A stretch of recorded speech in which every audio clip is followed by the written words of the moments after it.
Le projet Canal Seine-Nord-Europe consiste à mettre à grand gabarit la liaison entre la Seine et l'Escaut pour favoriser le trafic de marchandises par voie d'eau. Il représente un défi de développement et d'aménagement pour les Hauts-de-France et les territoires traversés.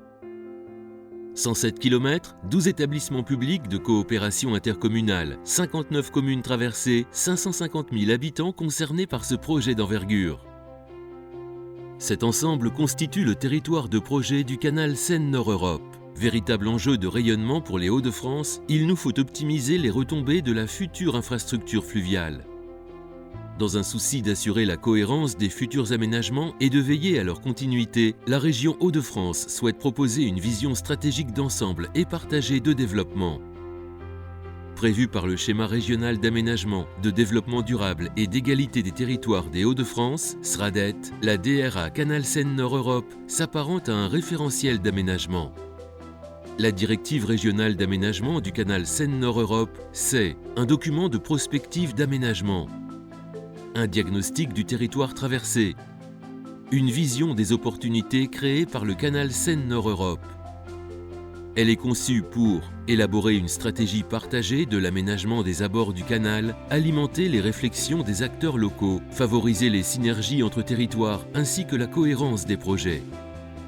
À qui s'adresse-t-elle? Aux porteurs de projets, aux collectivités, communes et acteurs territoriaux, ainsi qu'aux partenaires du canal Seine-Nord-Europe.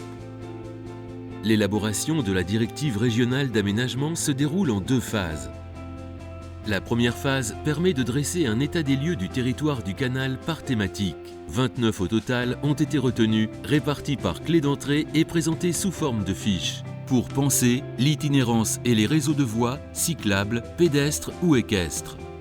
Le secteur du tourisme fluvial et les potentiels réseaux de la promenade permettant la découverte d'un territoire lors d'escales. Le tourisme fluvestre et les activités de tourisme ou de loisirs d'une voie d'eau et de ses espaces attenants. Pour préparer, anticiper le développement d'un certain nombre de filières qui pourraient bénéficier du transport fluvial pour les approvisionnements et les expéditions, mais aussi le développement des activités logistiques. Une deuxième phase consistera à concevoir, avec les partenaires, un plan des aménagements à réaliser pour valoriser la voie d'eau d'un point de vue économique et créer autour un cadre de vie de qualité pour les habitants et les visiteurs.